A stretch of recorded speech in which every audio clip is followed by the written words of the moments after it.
back to Bit Different. Hello. This is Cetine. And this is Rob. How's it going, everyone? Welcome back. Welcome back. How are you, Rob? I'm good. I'm very, very busy. I feel bad. I haven't been playing as many games as I'd like to just because work has been busy this last week. What have you been up to? It's been a lot of projects that are all due around the same time. However, there is one thing in my life that I am way into right now. I have recently fallen in love with AirPods, those goofy wireless earbuds from Apple. Okay, yeah. So why? They are wonderful. It's why? crazy. What's so different about them? Okay, so I don't know what the deal is, but I don't know if it's the weight of the cable that's on the normal earbuds that come with the iPhone or what, except the regular ones don't stay in my ear very well, and they also hurt. Like, after a while, they just sort of hurt my ears.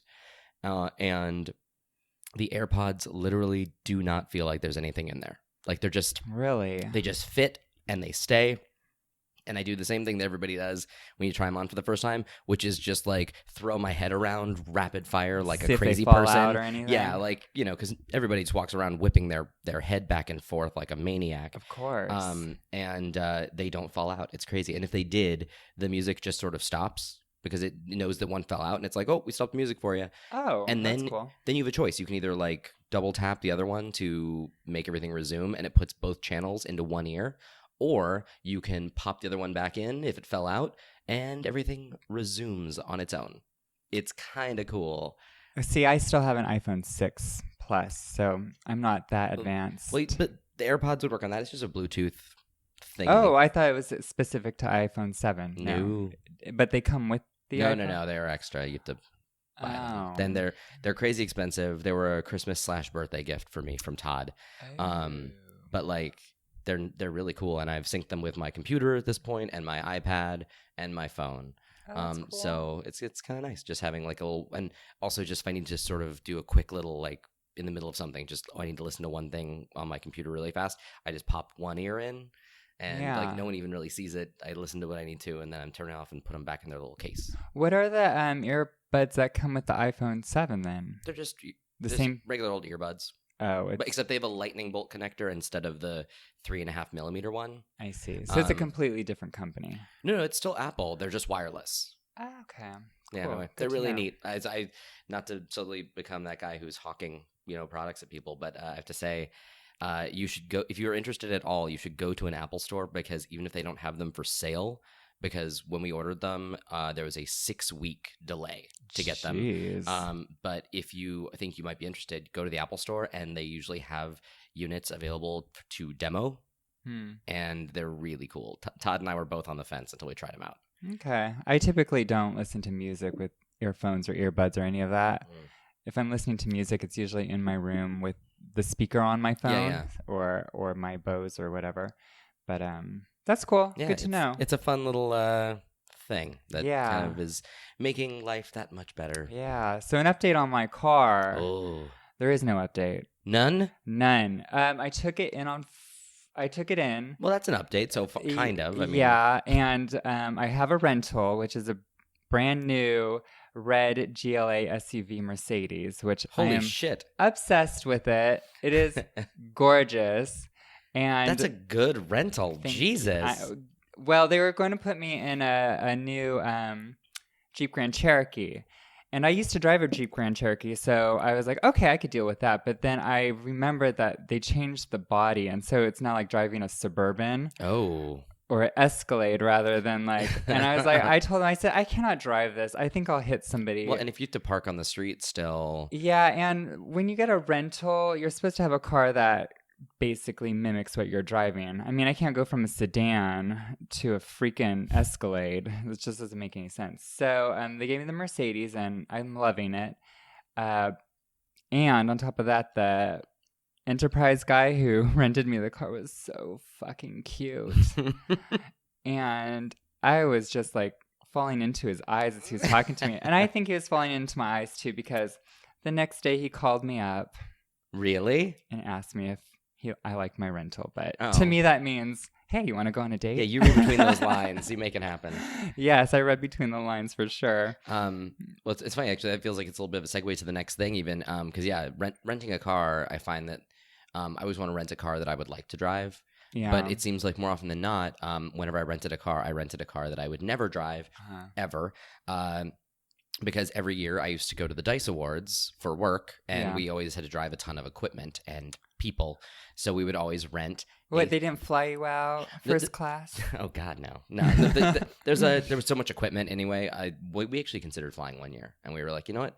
I just don't want to deal with checking a bunch of C-stands and lights and we have so much gear. Yeah. So, and it's like a 5-hour drive. So yeah. And like piece of cake. Yeah. Flying a bunch of sandbags doesn't really seem like a really good use of anything when we can just drive everything. So I always rented either a Suburban or like a Yukon or some giant 7-seater monster SUV. Yeah. And just to give you an idea of what I typically drive, I drive an Acura RSX, which fits my 3 rules of a car for me, which needs to be sunroof, no more than 2 doors, and I need to be able to see over the top of it standing flat-footed on the ground. Okay. Why that? I like a car that's low to the ground. That's pretty much the easiest way for me to say, like, is the car shorter than 5'4"?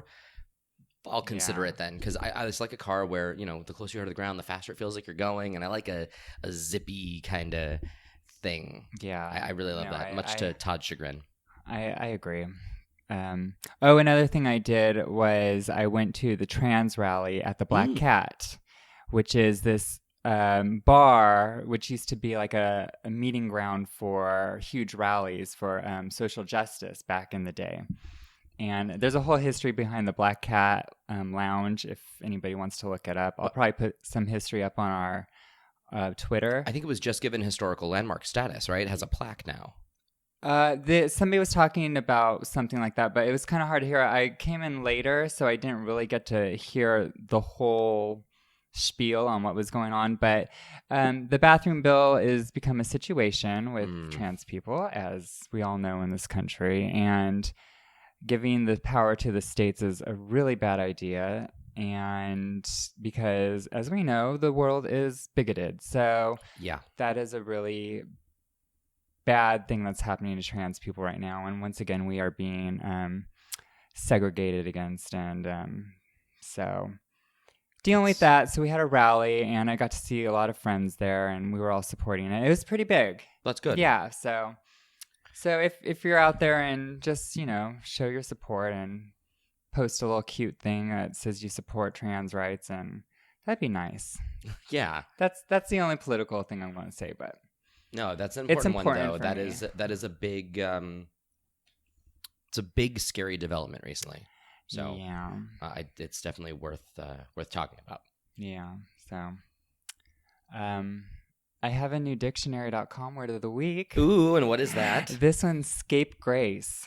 Scapegrace. Yes, scapegrace. It means a complete rogue or rascal, a habitually unscrupulous person. It's kind of I've never heard that. You hear scapegoat all the time. Yeah, but never not scapegrace. Scapegrace. Interesting. I feel like that could be a class in Diablo. Like instead of the robe, the scapegrace. Yeah. Yeah. That's pretty cool. So speaking of Diablo, what are you playing right now? Oh, well, Rob got me Diablo 3 on a flash sale because he said I really needed to play it. So I have it, and I'm obsessed with it. I played for 7 straight hours as the witch.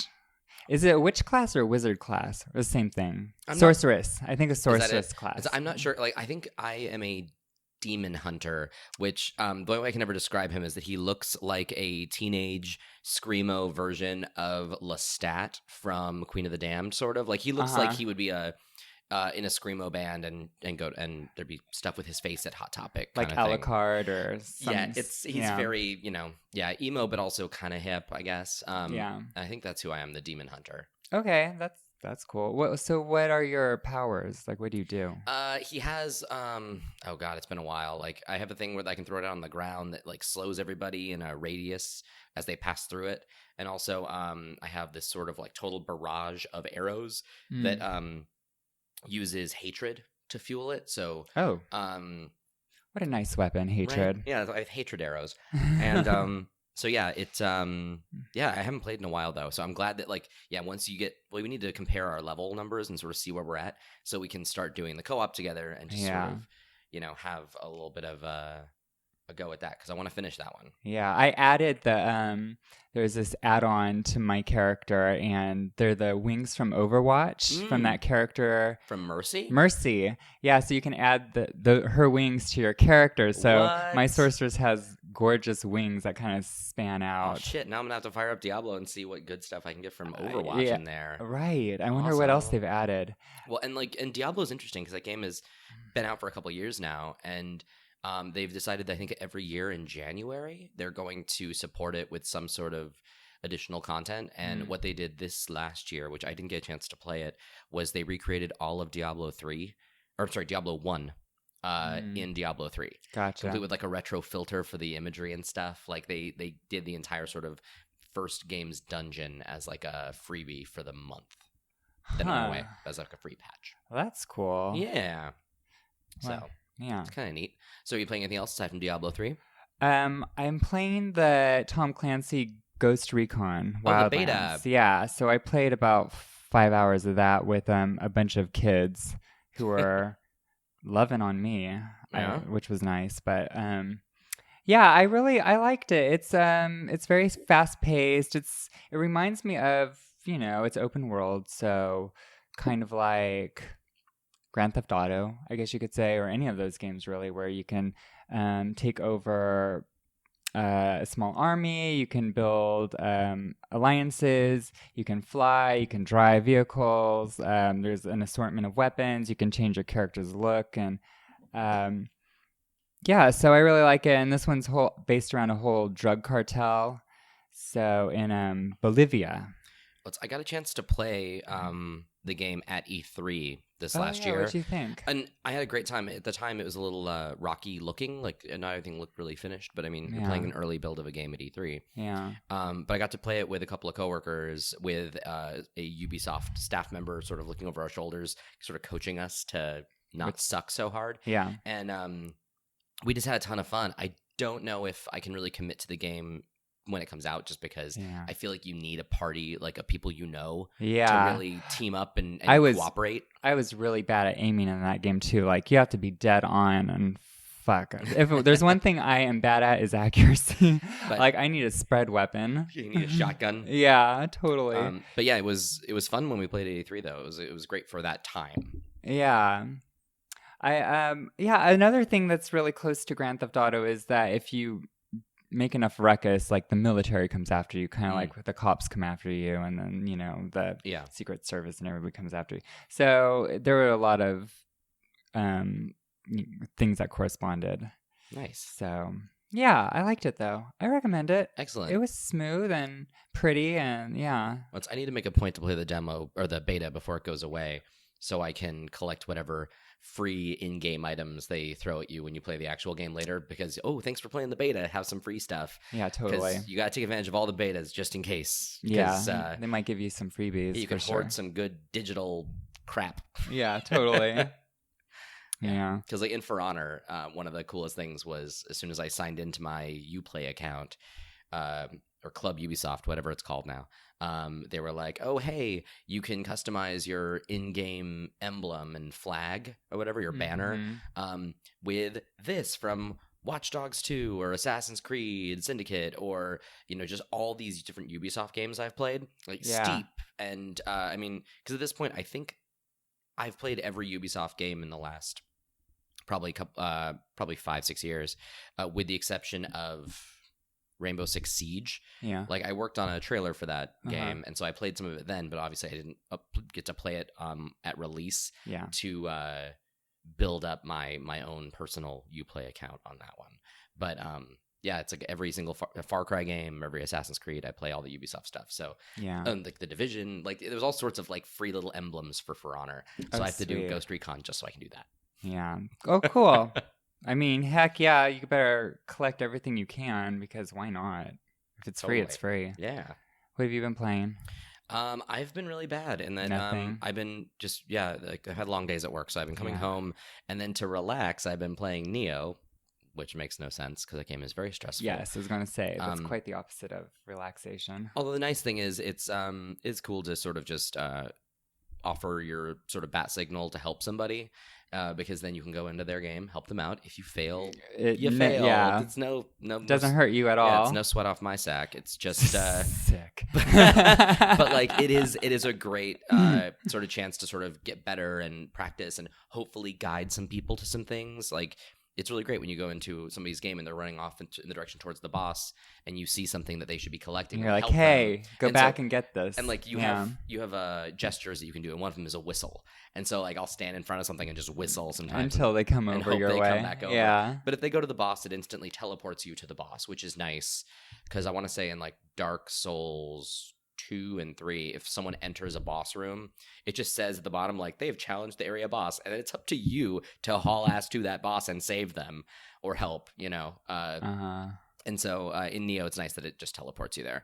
I've also done a little bit of Dark Souls 2 since I have the digital version now, just to sort of get back into it. Yeah, because I want to play the DLC. I know that Travis is playing it right now with a friend, and so I'm hoping to join them when they hit the DLC.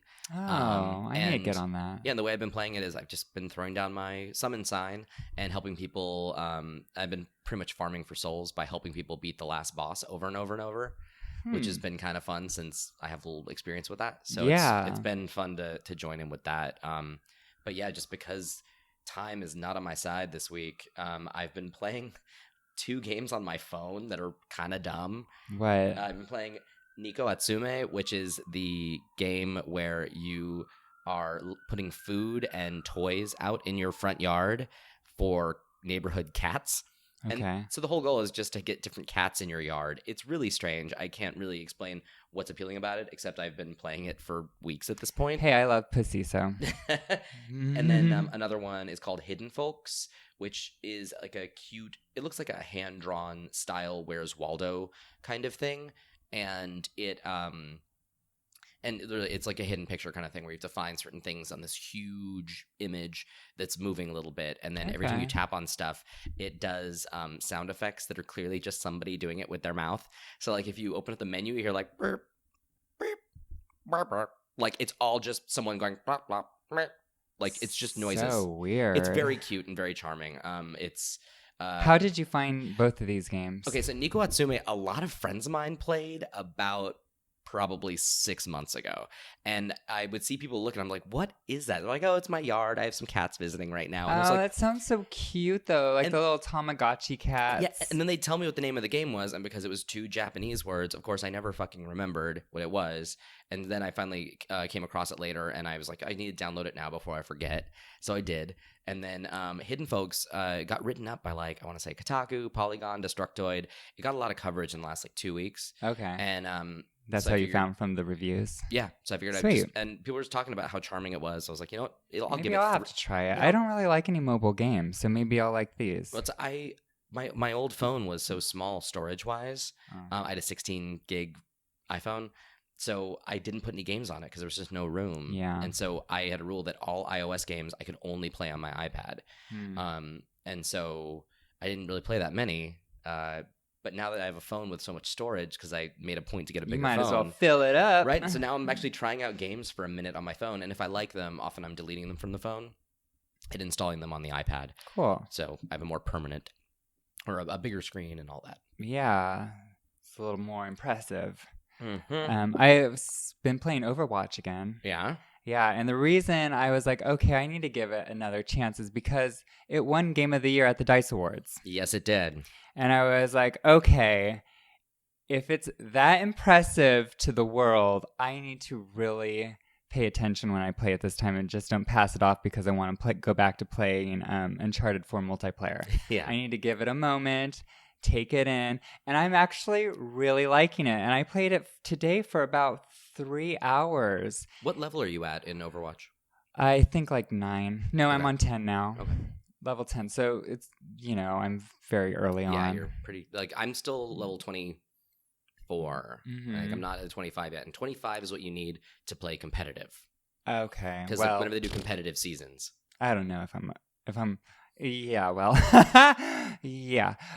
But I am, I found a new character that I really love. And that is? Reaper. Really? Okay. Love Reaper. I like Reaper I just too. go in and fire. No, he has such good damage output. Like, Yeah, and know. then if you need to escape really fast, you can turn into the shadow and yep. peace out. The Reaper, I mean, I think the first character I really played as was Soldier 76, who they kind of pitch as the beginner's character because he plays like a lot of first-person shooter characters. And then my second one was Reaper. I also like the robot with the bird. Oh, Bastion. Yeah. Bastion. He's good too. He is good. Because you just Gatling gun your way. You just find a good spot and just go to town. Well, and if you can get like a Reinhardt in front of you or a Mercy behind you. Protect your ass. Yeah, or boost your damage, depending if you're fully healed up. Like, you can fuck some shit up as him, which is fun. Like, some of my favorite stuff is like to be on the payload as Bastion in his turret mode as the payload is moving, and then just have like either a Mercy healing you or like a Reinhardt with a shield blocking you. That's a damn good plan. It doesn't always work out, but it's really fun when it happens. I don't play as Bastion as much as I used to, but he's pretty fun though. I want to play because I know you have a group of friends you play with, so I want to. Dude, next time I see them all on there, we gotta make it happen. Bring me in. So yeah, the Dice Awards. Yes. So you tell me, because you have a lot of experience with the Dice Awards, so you give your little history on it. Well, I mean, yeah. So the history for me on the Dice Awards is that for the last 4 years, so everything like for the last 4 years, not counting this Dice Awards that just happened, I was one of the producers of all of the video content that was seen on all the screens. So we made all the nomination and winner packages and did that whole shtick. I'm no longer at the company that makes that anymore. But I still love the Dice Awards, and I always used to go there and interview everybody on behalf of the Academy. And it was a really great opportunity, and it was really like the awards is a very special place in my heart. And what a bummer you couldn't go this year. Well, last year I was the voice of God in the actual award room. So I was the one that did the whole please welcome so and so to the stage, presenting the next award kind of thing whenever the host wasn't doing it. And so a lot of people got to hear me enthusiastically announcing who people were, which was really fun. And you have such a great voice for that too. Thank you. It was nerve-wracking and terrifying because it was all live, but it was really fun. Yeah, I bet. And I was originally sort of on the list to do it again this year, but I was not able to just due to other commitments, which broke my heart a little bit. That was a bummer, but I did hear your voice. Yeah, because I did watch the awards. Luckily, I still got to be in it because for the last couple of years, for the Technical Impact Award and the Hall of Fame Award and the Pioneer Award, they tend to make these 2-minute sort of video packages talking about who it is and why they're winning. And usually that's a thing where to sort of give a little bit of a break of your normal sort of movie trailer announcer voiceover guy who does a lot of the nominees are like that whole thing. Often I would fill in and do those things for the Hall of Fame and Pioneer Awards. And this year I still got there was only one of those this year, and it was the Hall of Fame Award for Todd Howard, for Fallout and Skyrim and, Elder Scrolls, just Todd Howard of Bethesda. And so I still got to at least contribute to that. So I was still in the show for a minute, which was really, really fun to get to contribute and still be involved. Because I was definitely watching because that's an award show I never really miss. Yeah, that's so fucking cool. And you love doing that stuff. Like, you wanted to be. Oh, I wanted to be there so badly. Yeah. And you always wanted to host a show. So, I mean, shit. You got there's so many people in that room. It's like a real show. It's awesome. Yeah. So, but yeah, the Dice Awards though it was a good show, and Overwatch deserved to win Game of the Year. It really did. Like, that was not an upset. That was a really great sort of thing. I mean, I was on the fence because you know where my heart lies. Well, and actually, I guess it was the only upset really is that every time Naughty Dog has been nominated, they usually tend to win almost all of their stuff. Like, I still think about the year that The Last of Us was nominated, and they won like 9 of their 11 nominations. They won, and one of the ones that they lost to themselves. because Joel and Ellie were both nominated for character performance, and Ellie won. And Ellie won, yeah. And so, like, they still won that category, even though that was technically a loss for them as well. That's so funny, though. So, yeah, they usually tend to that's sweep. even what's Todd? Howard? Todd Howard. He was saying he tends to put games out when Naughty Dog doesn't. Because I mean, like, I want to say Naughty Dog has won for probably Uncharted 2, Uncharted 3, The Last of Us, and Uncharted 4 not winning Game of the Year, I think was a little bit of a surprise just because they usually do win. And I still can't believe this is the last Nathan Drake game. Yeah, I mean, I didn't. I thought, oh, maybe that was just a rumor or something they were saying just to like. But I mean, the creators at the awards, they said, "Hey, this is the last Nathan Drake game. There's not going to be another. This is it." And I was like, "Really though? That's such a finite wall of like no more." Well, it's crazy. It is kind of strange to think about that. I mean, like the creator of the character, Amy Hennig, she left to go work for oh god, she's making the Star Wars game for EA. Oh yeah. So like the creator of the character, I Mm-hmm. mean, Neil Druckmann, creator of The Last of Us, he took over and finished Uncharted 4 and like directed it. So he sort of took another person's character and kind of finished the series, I think. Yeah. But it is interesting though that Naughty Dog, if you look at their track record, they've never had a game go across two console generations ever. Yeah. Because they did what? Oh God, Naughty Dog. They did Crash Bandicoot for PlayStation 1. And it was their huge mascot. Yeah, and then they did Jack and Daxter for PlayStation 2. I remember, yeah. And then they created Uncharted, and then by the time the PlayStation 3 was done, they had done 3 Uncharted games. They did The Last of Us, and then when the new platform started, now there's going to be sequels to both, or there was Uncharted 4, and there will be Last of Us 2.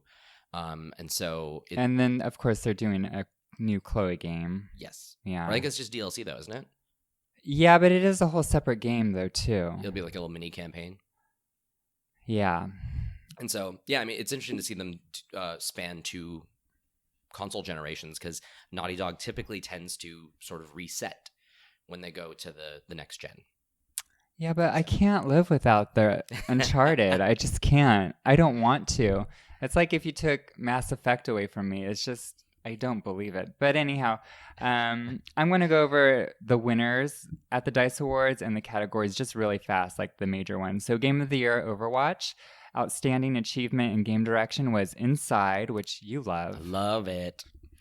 Outstanding achievement on online gameplay is Overwatch. That makes total sense. Game design, Overwatch. Mm-hmm. Handheld of the year, Pokemon Sun and Moon. Have you played that? I have not. I'm not a Pokemon guy. I sort of just missed that boat. The only one I really played is Pokemon Go. Yeah, I dated a guy who is obsessed with Pokemon, and I just never... Yeah, I missed that boat. Just like I missed Sailor Moon growing up. Like, I was like the Tiny Toons generation, and I was not really Animaniacs. That was like my cutoff, and that was more of my brother. Yeah, because I was Animaniacs. Yeah, and I feel like sense. Pokemon missed me by like a year or 2. Yeah. Like, it just barely missed it. Yeah. But still. So, strategy, Civilization 6. Yep. Sports, Steep. That was a bit of a surprise. Game. Normally FIFA wins that one. Yeah. And so it's kind of cool to see like an extreme sports title that's like the first of its IP show up and win. That's pretty great. I thought it was cool. Yeah. I'm kind of interested to play it because I haven't really played a sports game in a long time, but I remember on, I think it was the N64, there was a really cool snowboarding game. 1080 snowboarding. Yeah. Yeah. And I really liked that. So I was like, oh, maybe I'll like Steep. RPG massive multiplayer game of the year was Dark Souls 3. Yay! Hurrah. Dark Souls finally won something at the DICE Awards. Yeah. So good. Fighting game of the year, which I was really surprised with Street Fighter 5. Only because I had such high hopes, and then I guess it let so many people down. Well, and I want to say this is the second... It might have been the second year it was nominated. I'm not sure. I don't really remember what happened last year with it, but it's interesting because like fighting games can be, a handful of games can be nominated like across multiple years if there's new enough content to sort of warrant a sort of thing. As if it's a brand new game. Yeah, and so Street Fighter 5, maybe it wasn't nominated last year. I don't really recall, but I know that with a rocky launch, it found its footing, and people are way into it now. They're And into it now. More happening. Like the competitive thing is happening better with it, and you know. I did play a little bit of it at one of the cons, and I thought it was fun. I sucked at it, but I thought it was fun. That's a couple people I know, including a coworker, play it competitively, so they're way into it. Yeah. Which reminds me, I cannot wait for the new DC one, Gods Among Us. Yeah, Injustice 2. Injustice 2. Yeah. Well, and like, I gotta say, I mean, I fully respect Street Fighter for being such a well-balanced fighter, because it is made for competitive. Mm-hmm. But there's something so fun about the Netherworld or NetherRealm Studios games, like Mortal Kombat and Injustice, because they're so flashy and fun to watch. Like, I love those games because they're just really, I mean, they're not the most balanced, but they're really great. They're really fun. And you love all the characters. Yeah. And they have the funniest little remarks that they make and little intros. Yeah, I'm into it. Family Game of the Year was Ratchet and Clank, which was Yay! fantastic. So good. I did watch that movie. How was it? 2 days ago. Not great. Not great. I was bummed because I love the characters and I love the games, but you're better off playing that game that just won than watching the movie. It's a better version of it. Oh, so the movie is kind of a recap of the game? Yeah, like it's weird. The movie is sort of a retelling of the first game, and then the game is the sort of tie-in to the movie.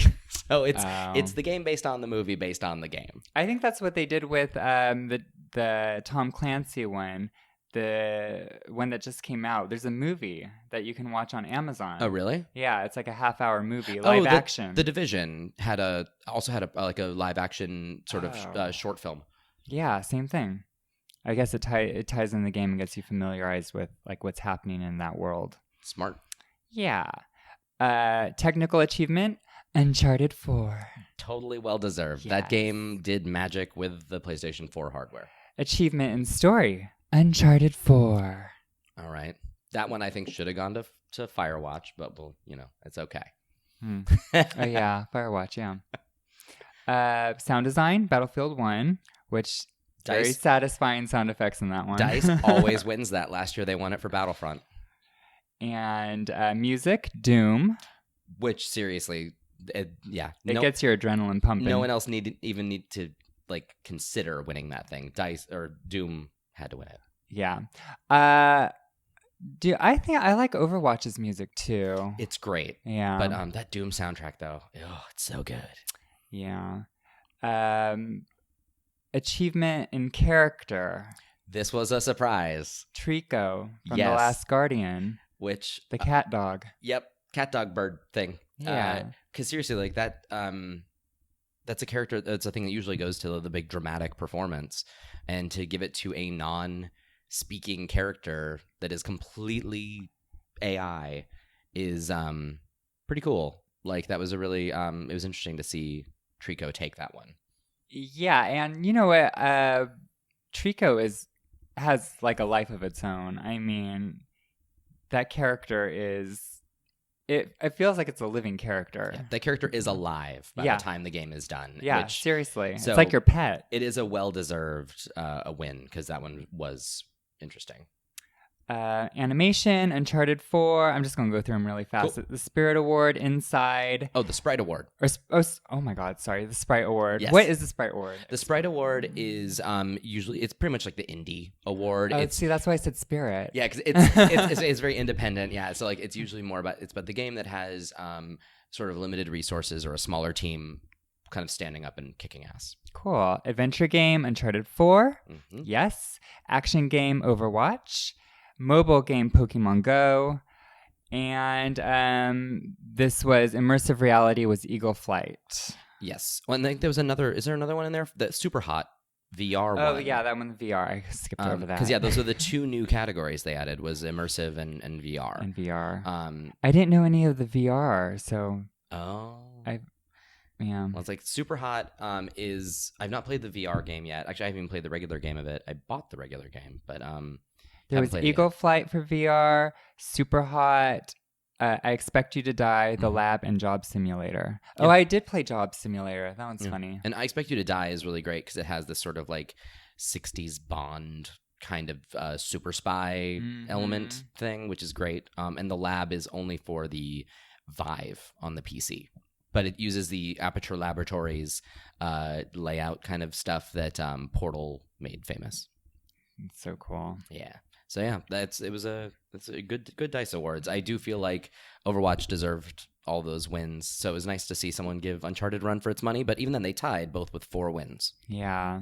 I thought they could have a couple more categories though. Yeah. We'll say, what would you like to see? Best costume design. Okay. In a video game. I personally would have given it to Dishonored 2. Oh, yeah. Because I love the fact that they're actually wearable fashion, but it's still futuristic, but it looks militant.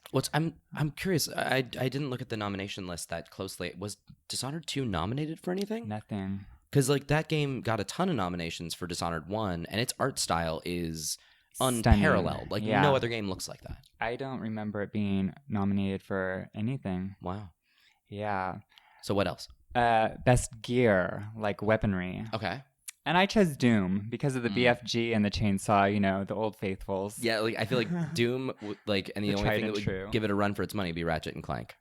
Oh yeah. Or are there anything Good from call. anything from Insomniac? Because like Sunset Overdrive, Ratchet and Clank, even Resistance. Good call. Those guns. Insomniac knows guns. Like their guns are really fun. Yeah, I also another one I was thinking of was Titanfall 2. I like their weapons also. Totally. And of course, the Titans. Yeah, is a weapon. They're weapons unto themselves. So hello. And then the other category I'd like to see is like an LGBTQ friendly game, like, you know, and which does the GLAAD Awards do anything like that for interactive, or do they just stick to sort of TV and film?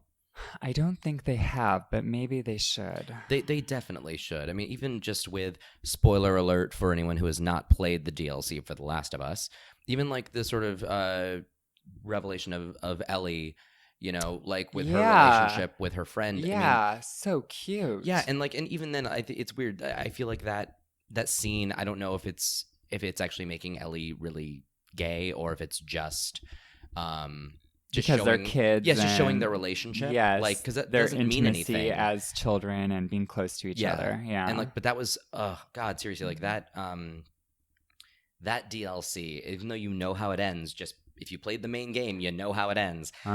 It's still like ripped my heart out and fed it to me. It was so good. Yeah, that was really good. I was thinking because that was last year, so that wouldn't even count for this year.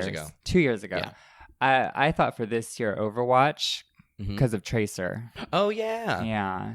Well, I remember when everyone was talking about like a character is going to be outed, and of course I was just going Hanzo with my fingers crossed. Hanzo's so hot, right? You're so correct. But it turns out it would end up being Tracer, and of course a lot of people thought it was going to be Zarya, just because she's a pretty butch woman. Yeah.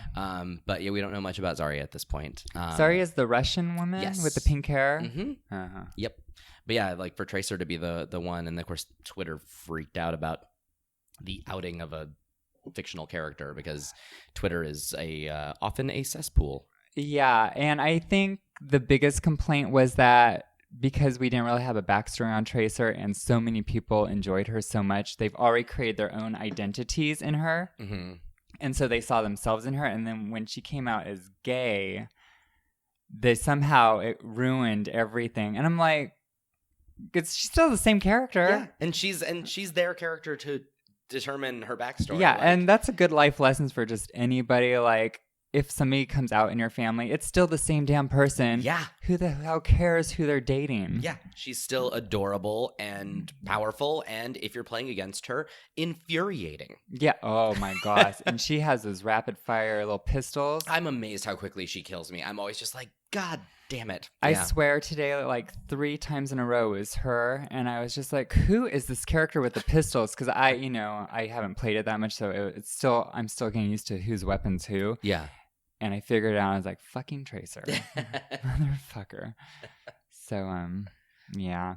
Another really cool thing that happened this week was Netflix revealed its Castlevania poster. Yes. And that looks dope. I'm glad you remembered to talk about this because I keep forgetting how excited I am about that. Yeah. It looks just like the castle from the original one, or like Symphony of the Night, which was my favorite Castlevania game.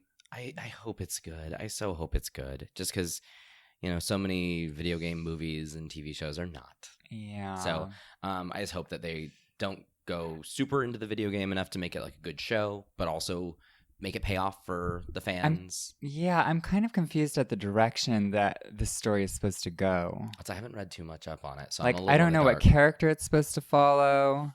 I hope Alucard is in it because he's my favorite. So I'm really curious. Yeah. We'll see how that goes. Anything else? Well, okay, so last night you were missed. We went over to your brother's house for some board gaming. I know. I was so sad. I was filming something. Well, that's good. That's worthwhile, I guess, for missing game night. Yeah. We ended up playing a game, which it's funny talking about a game. I realize now it's not really available to buy unless you are willing to part with quite a bit of money. It's called Hero Quest. And it was from, I think, Milton Bradley from 1989 or 1990. And like a complete set of it sells for about $300 or $400 at this point. Like it's not a cheap game to get because it's sort of a collector's item. How did you all get it? I think Travis just had it. He's had it since like that long ago? Probably. I don't know the full story. Oh, with the Dungeons and Dragons looking? Yeah. Oh, see, I remember playing that with him when we were kids. So he was Zargon, I think, or something like that, which is like the dungeon master. The dragon? He was the one controlling all the enemies. Uh-huh. We did 2 quests, and I was the wizard named Gladstone, and we had Mitchell the dwarf, and I don't remember. Mitchell. Oh, we had Doc the elf, because the picture of him looks like Doc Brown, and then the barbarian, Todd named the Barbara from an SNL sketch, because we always referred to the barbarian as Barb or Barbie or the Barbara. And so it was fun. We ended up we survived, or we Did you beat Travis? We beat him both times. Sweet. But the second time, unfortunately, the Barbara did die before we got there. But it was real close both times. Like, they were nail biters. It was fun. Yeah, we didn't even know how to play that game as kids. Like, it is involved. We just like the little characters, so we just roll the dice and walk around the board and hope that's how you played. It's especially, I find games like that, there's so many rules and it takes so sort of long to get everybody into it that's the hardest sort of boundary or the barrier. Yeah. But once you get in it, though, it was really fun. Like, we just sort of, like, the first game was a little bit trying to figure it all out. And the second game, Travis threw everything he had at us. It was not easy. Good. But it was fun. And, like, I'm excited, though, in March, the board game of Dark Souls that I kickstarted will be arriving. And I'm looking forward to that game kicking all of our asses, because it will be hard. I want to play that. I need to read up how to do it, though. I have the instruction manual already in my backpack, and it's like 40 pages of rules. So it'll be... Jeez. Yeah, I need to read up on it. Yeah, you need to know about what's going on before you get a group together. Exactly. Otherwise, everyone's going to We will fall asleep. Yeah, everyone's going to get halfway through the instructions and be like, all right, let's just play Jackbox instead. Yeah. Hey, did you play Jim Henson's Labyrinth? No, I have not yet, actually. Oh my gosh, that one's so good. It's so smooth too, the way it's set up. So the way it's set up, I'll play on the side of Sarah. So you could be Hoggle, Sarah, Sir Didymus, or who am I missing? The big guy? Oh yeah, Bluto. And you're trying to get to the center of the labyrinth, which is the castle. And so Jareth is at the center, and he'll pop up on the board as you go around the board and roll on spaces, and there's cards and the whole bit. Him with his contact juggling and bulge. Oh, yes. Absolutely. And so you want to get to the center to save Toby. You only have 12 hours to do it. Okay. So each turn, when everybody takes their turn, that's 1 hour. Okay, so it's a 12-turn game. It's 12-turn game. Nice. But, in the movie, Jareth is a little cheater, so he turns the clock forward. Oh. So sometimes you don't have that many turns. It's really difficult. That sounds cool. But here's the crazy thing. So when you get to the gates of the Goblin City, then you have to fight the armies, and the armies are strong. And you still have to do it within the 12 or less turns or rounds. It's difficult. We played it once and we did not even get past the guards. That's how Oh. difficult it was. But it's really, really, well thought out. So Nice. my hat's off to that. Any other like amazing things happening or? Well, I mean, this is not something that I accomplished, but I happened to see it today and I watched a little bit of it. I don't know if you've heard about this at all, but there was a guy who was, I guess, speedrunning or just trying to complete all 714, I think, or 741. I forgot what the number is, but every NES game. Jeez. And his Twitter name or his Twitch name is the Mexican Runner because he's a Mexican guy, and it took him over 3,000 hours. It took him almost 3 years. Fuck. And just I believe what day is today? I don't even know what the date is. The 26th. Yesterday, I think, was when he finished He accomplished the final game, which was Super Mario Brothers 3, and wow. And yeah, it took him a long time, and it's done. He is now the only person to have streamed at least. Jeez, hats off to the Mexican Runner. Seriously, that is crazy. How did he get all the games? He played a lot of ROMs, I think, so a lot more just on his computer, and then and he did play some though on a top loader NES system, and then as like a sort of victory lap, I guess, or something. After it was done, they kind of did like a little thing of 10 memorable moments over the last 2.5 years when he's been doing it, including like games crashing and him freaking out. And then like a blooper reel. Yeah, some of them. And then that's cool. And then one of the things that he did afterwards was he put like a hoodie on over his face and like just pretty much blindfolded himself and did the speed bike level of Battletoads. Oh yeah, blind. Jeez. Well, I mean, I guess you just jump. Well, it's like up, down. Like he did it all blindfolded. And so I'm guessing though, I don't know for sure, but if he was playing Battletoads enough to finish it, I have no idea how many times he had to do level 2 to the point where he could probably just do it without looking. Well, I remember that level, and it is fast and it is hard. Yeah, it's I don't want to say impossible, but it's pretty much impossible. Yeah. It's really hard. So yeah, wow. Good for him. That's fucking awesome. Yeah, it was actually really, really thrilling to watch just little pieces of it. And I think a lot of his stuff is archived on Twitch. I wonder if he's going to do a documentary, like a concise, like little history of the 3 years. I don't know. It feels like there's definitely an interesting story there. And it's been covered a little bit by, I never heard anything about it until probably the last week or two from the various video game sites I follow. They all sort of covered about how his like nearly 3-year journey is over. And yeah, and so getting to sort of watch the last, like the crossing the finish line of it was really, really cool. I want to see that. Okay, I'm going to look that up. Yeah, the Mexican Runner on Twitch. That's so cool. Yeah, it was neat. Some other really cool news. Mass Effect reached gold status. Yeah! So they are ready to go. Oh my God. And they project that within the first week they're going to sell 3 million copies. Wow. Well, I mean, it going multi-platform will definitely, I mean, it being multi-platform rather. Yeah. Will definitely help. Yeah, 100%. That's super That's a lot exciting. of copies. Yeah. Well, Neo just cracked the 1 million. Oh, okay. Which is crazy for a, single platform, new IP, known for difficulty. Yeah. Because like Dark Souls 3, I think, did 3 million across Xbox One, PS4, and PC. And for Neo to do 1 million as a brand new thing, just on PlayStation.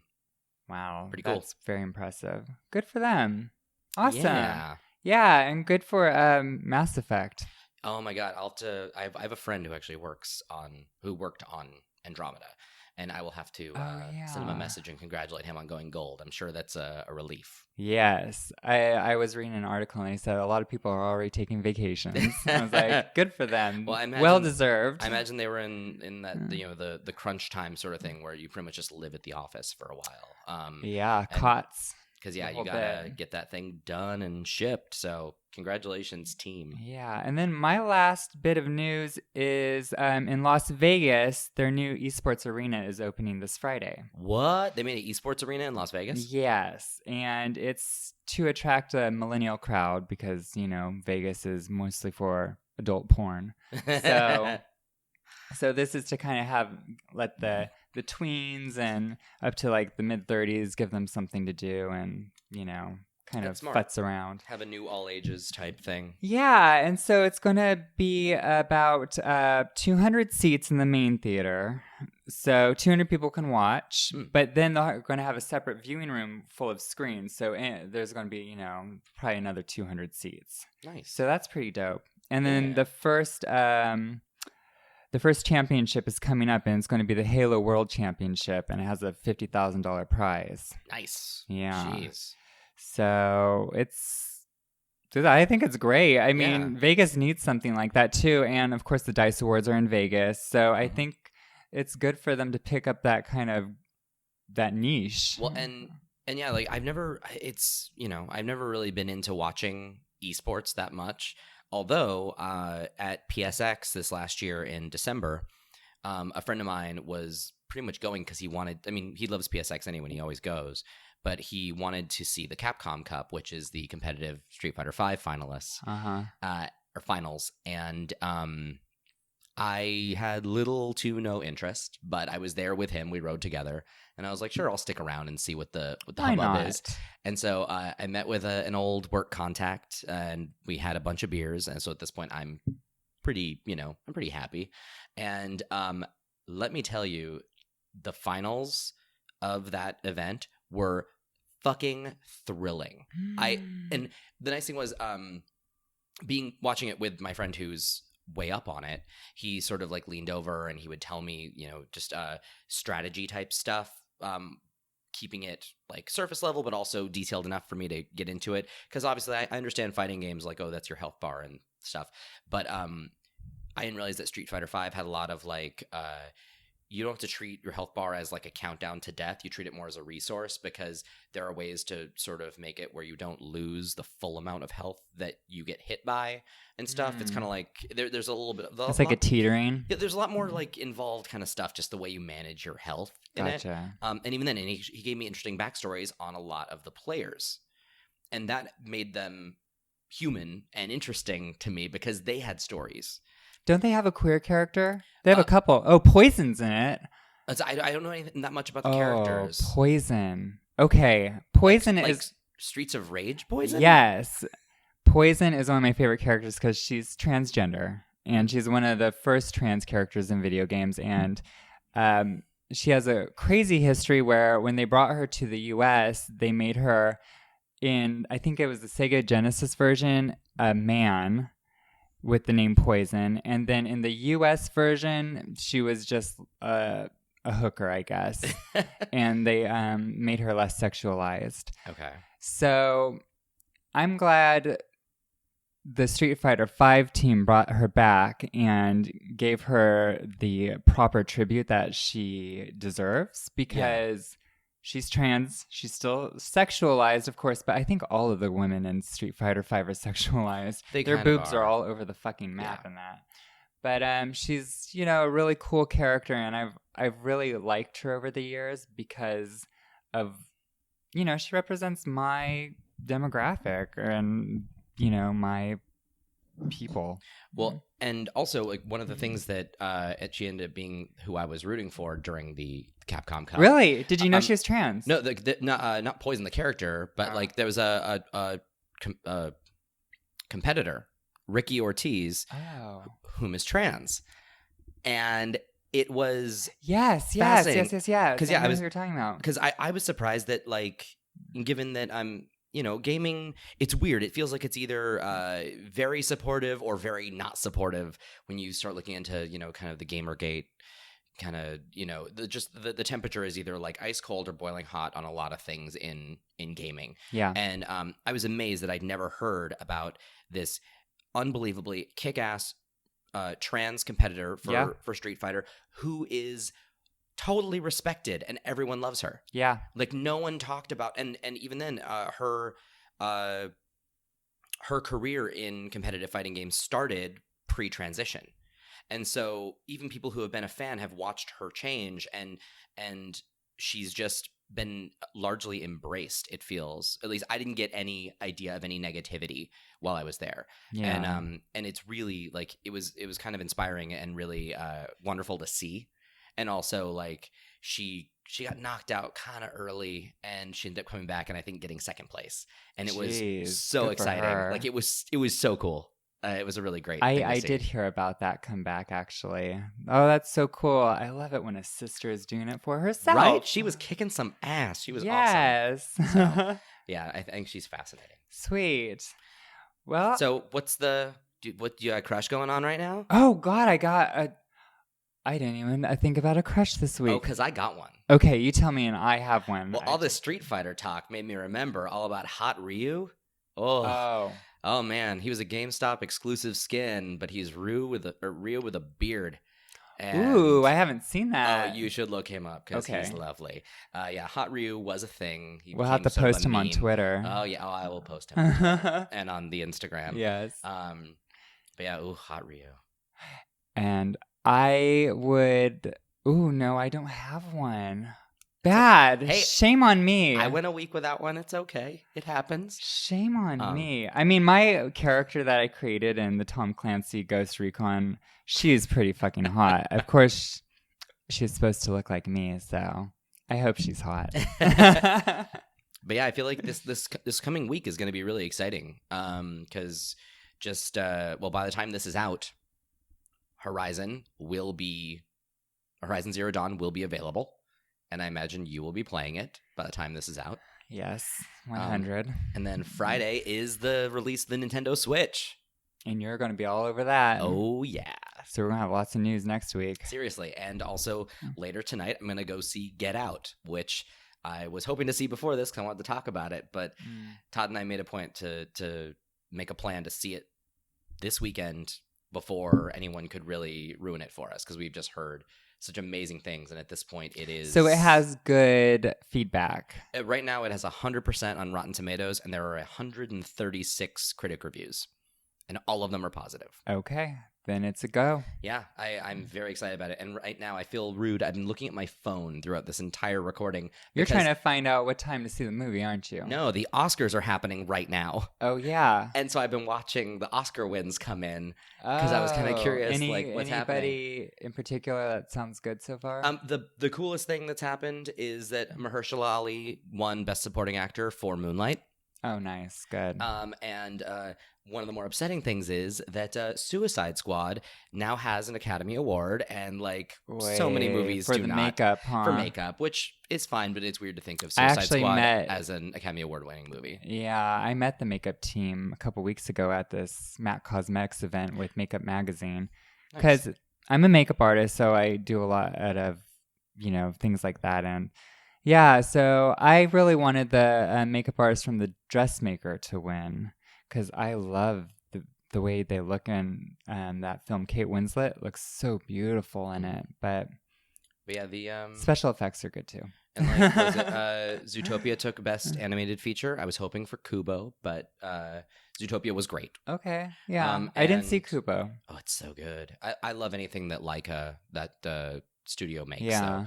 So, right now, it's looks like it's becoming the La La Land show because they've won for production design and cinematography, music written for motion picture score, and achievement in music written for motion pictures original song. It did not win for original screenplay. That lost to Manchester by the Sea.